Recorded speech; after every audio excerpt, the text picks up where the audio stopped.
Ingat, kita pemerintahan Nagari Balai Panjang, yang pertama itu masalah ketahanan pangan, yang kedua masalah koperasi, yang ketiga masalah UMKM, yang keempat itu masalah pariwisata kita. Tidak ada alasan untuk menjadikan efisiensi sebagai pengurang semangat bagi kita. Sebab bagaimanapun Balai Panjang bertuah, beriman, elok, rukun, tangguh, ulet, adil, harmonis, itu sudah menjadi moto harga mati kita.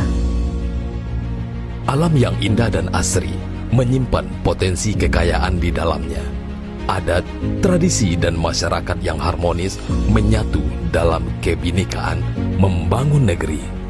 Nagari yang terletak di Kecamatan Lare Sago Halaban, Kabupaten 50 Kota, Sumatera Barat ini memiliki luas wilayah 3.746 km persegi yang terbagi atas 8 jorong dengan penduduk 6.206 jiwa berdasarkan data kependudukan tahun 2025. Sebagian masyarakat bermata pencaharian sebagai petani, peternak, dan usaha budidaya ikan.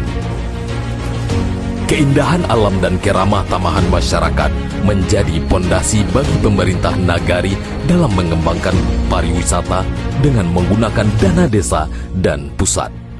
Lahan hibah yang sudah tidak terurus dibangun menjadi destinasi wisata unggulan di Nagari. 30 kakak yang awalnya ibu rumah tangga dan pengangguran kini sudah dapat memenuhi kebutuhan keluarga lewat kegiatan ekonomi di objek wisata. Semenjak dibangunnya tempat wisata ini sama Nagari, alhamdulillah sangat besar manfaatnya bagi kami yang pedagang di sini dan ibu-ibu rumah tangga untuk membantu keuangan keluarga. Masyarakat biasanya hanya sebagai pembeli, kini diajak ikut dalam produksi kolang-kaling dan tahu, baik dalam proses pengadaan bahan baku, produksi, maupun pemasaran.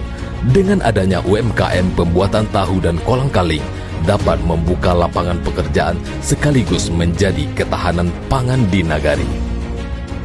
Pembangunan koperasi Merah Putih telah rampung menjadi progres tercepat di Kabupaten 50 Kota, bahkan di Provinsi Sumatera Barat. Kegiatan koperasi Merah Putih saat ini belum beroperasi, namun sarana prasarana dan komponen pendukung sudah siap untuk mensukseskan program nasional. Usaha ayam petelur Bumnak memiliki 1.000 ekor.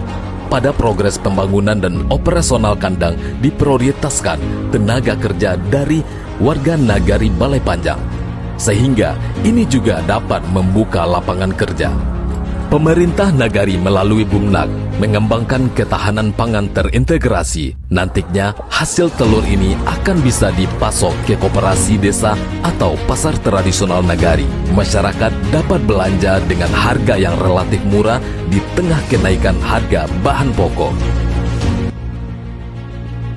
Usaha perikanan yang dikembangkan oleh Bumnak dengan skema pembibitan dan pembesaran. Di samping itu, ada juga usaha perikanan yang dilakukan oleh masyarakat.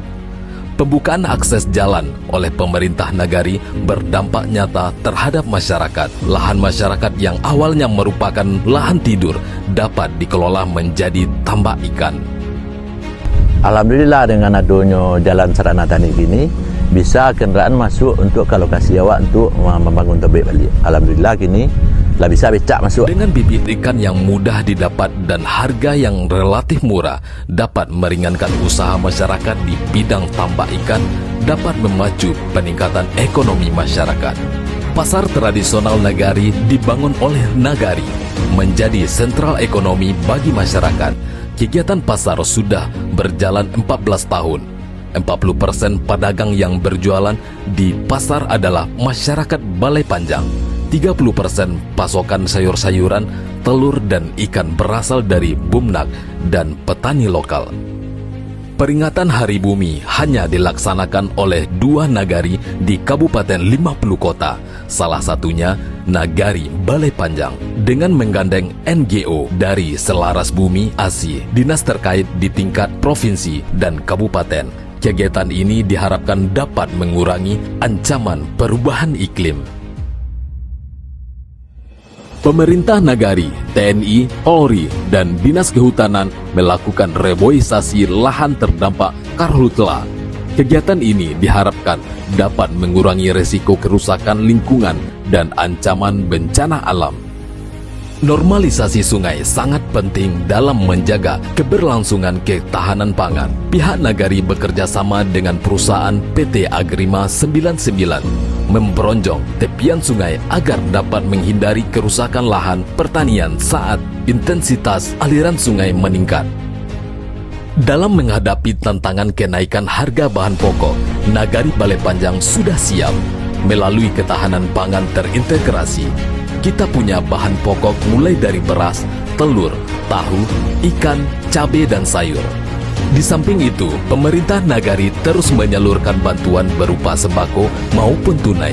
Pihak perusahaan dan NGO yang berada di wilayah pemerintahan Nagari juga ikut merasakan kesusahan masyarakat memberikan perhatian melalui program CSR dan bantuan sembako. Dengan ketahanan pangan, UMKM, koperasi, pariwisata, dan dukungan masyarakat, Nagari Balai Panjang siap mewujudkan Nagari yang mandiri.